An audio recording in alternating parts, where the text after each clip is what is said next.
wait-and-see thing based on what Tillman Fertitta had to say Tuesday. Fertitta helping unveil the Rockets' new $75 million training facility. Tillman Fertitta didn't inherit a dynasty. The Gulf Coast kid who peeled shrimp in his dad's restaurant didn't stay in the kitchen.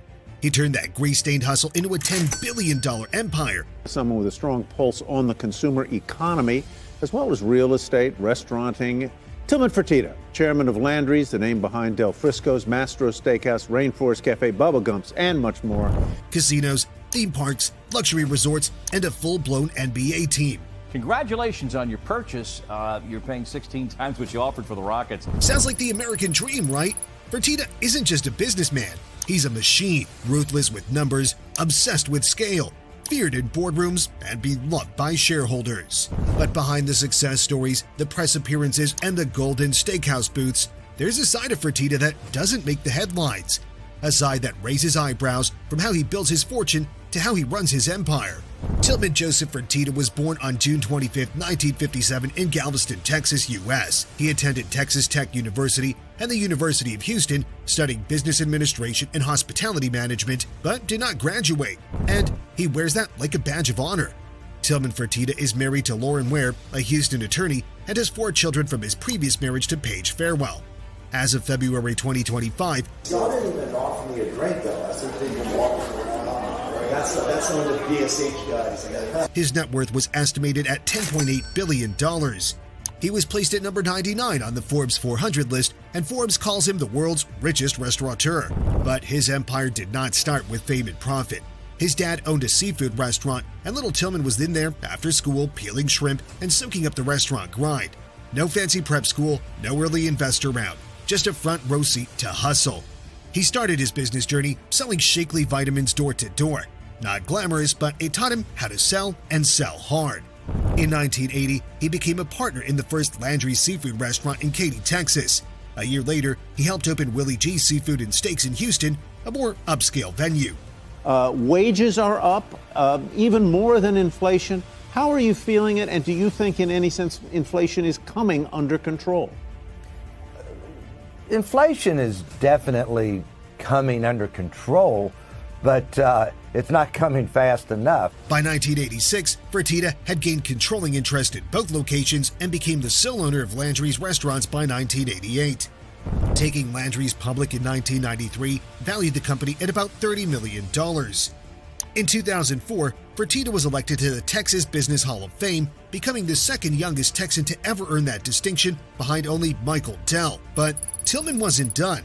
In 2010, he bought back every single share, privatized it, and by 2011, Landry's was worth over $1.7 billion, a testament to Fertitta's aggressive expansion strategy. His portfolio now includes over 600 restaurant locations, 60-plus brands, including iconic names such as the Golden Nugget Casinos and Hotels, Morton's The Steakhouse, Rainforest Cafe, Bubba Gump Shrimp Company, and McCormick & Schmick Seafood. From high-end steakhouses to full-blown themed dining, Fertitta's name is everywhere, even if you don't see it on the door. And here's the thing, he's hands-on, some say controlling. He's involved in everything from working with chefs on new dishes to approving fabric swatches for his hotels. Fertitta's reputation for cost-cutting is legendary. We're talking portion trims, garnish eliminations, lemon wedge removals. That tiny slice of citrus? Tillman Fertitta joins us, chairman and CEO of Landry's, owner of the Rockets, author of the best-selling book, Shut Up and Listen. We'll get to the Rockets. Let's start with your business overall. You are generally heartened by what you have been seeing, but you've got another hurricane coming to the Gulf Coast. Gone. Multiply that across hundreds of restaurants, and you're talking millions saved. And when struggling restaurant chains file for bankruptcy, that's his cue. In 2019, he scooped up Houlihan's Restaurant Inc. after it filed for Chapter 11. Same strategy. Acquire, restructure, revive. But Tillman didn't stop at seafood. The main course?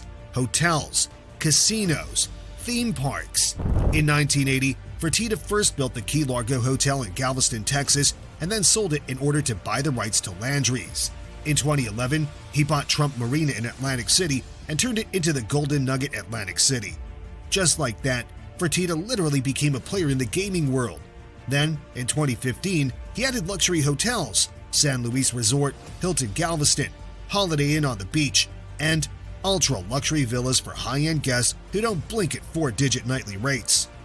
And because that still wasn't enough, he built the Kemah Boardwalk, a full-blown amusement park near Houston with rides, restaurants, a marina, and an aquarium. A literal playground built for maximum profit. His aquarium restaurant chain, featuring large tanks and marine life, brings themed dining to cities including Houston, Denver, and Nashville. In 2022, Fertitta acquired the Montage Laguna Beach for $650 million and was listed by the International Hospitality Institute among the 100 most powerful people in global hospitality. He doesn't run businesses, he flips them, like real estate, but with shrimp cocktails. Carl mentioned when you saw it there in terms of S&P gainers. What do you think about Tillman? Yeah, just real quick on this.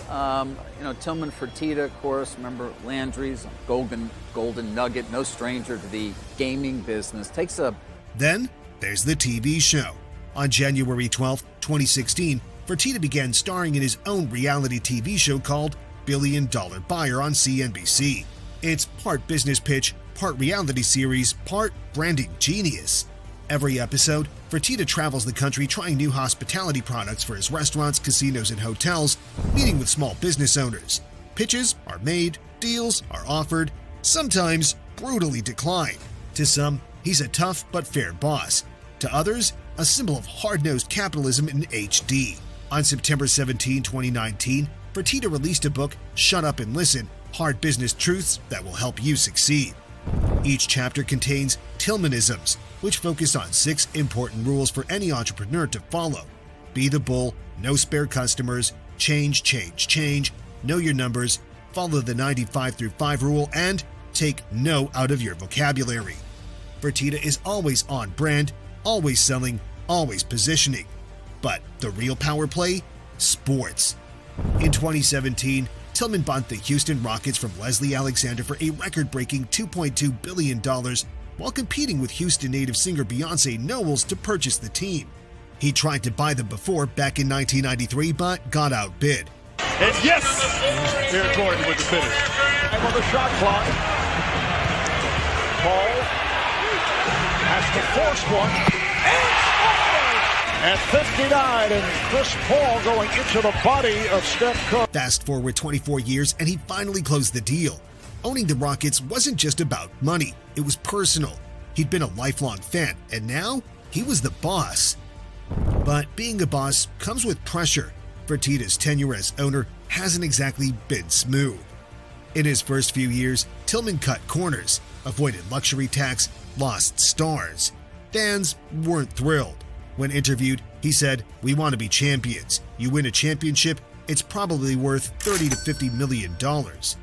However, Houston dropped comfortably below the 2019-20 luxury tax line with its February trade for Robert Covington. He blamed COVID and claimed the Rockets operated in a silo. But here's the twist. Tillman's been connected to Houston sports for decades. He was an advisory director when the Rockets won back-to-back championships in the 90s. He even had a stake in the Houston Texans when they joined the NFL, but had to sell it because casino ownership and NFL rules don't mix. Tillman's been orbiting the sports world for years. He just waited for his shot and took it. Of course, you don't build an empire like this without ruffling some feathers. In August 2017, Fertitta's Ocean Air restaurant chain was caught adding a hidden surcharge to bills. Tillman, it's great to see you again. We've been missing you. I know you've been busy. Welcome back. It's great to be back. I just haven't had a lot to talk about lately, Tyler, but it's good to be back today. Let's talk about a couple of things. I remember at the depth of the pandemic. And quietly passing on wage increases to customers, a move that drew criticism and forced the company to remove the fee after media coverage. Still, it showed how tight he runs the ship. Every penny counts. Every headline matters. And there's more. Fertitta was nominated on December 21, 2024 to become the U.S. ambassador to Italy and San Marino by then-President Donald Trump. That move raised eyebrows. He's not a diplomat, he's a businessman. But politics and business blur when you got billions. If confirmed, he'll step down from day-to-day operations but stay on as an investor. So yeah, 1 minute he's opening a new steakhouse, the next possibly representing America in Rome, because why not? As of today, Fertitta is the lead shareholder in Wynn Resorts. Tillman Fertitta is a master of the game. He buys low, rebrands fast, sells big. Restaurants, casinos, hotels, sports, TV. If there's a dollar to be made, he's already there and probably negotiating. His whys is impressive. His methods, not always loved, but undeniably effective. He's part entrepreneur, part showman, and all in on winning. So what do you think? Is Tillman Fertitta a genius who turned shrimp into skyscrapers? Or just another billionaire playing Monopoly in real life? Let me know in the comments. And don't forget to like and subscribe for more.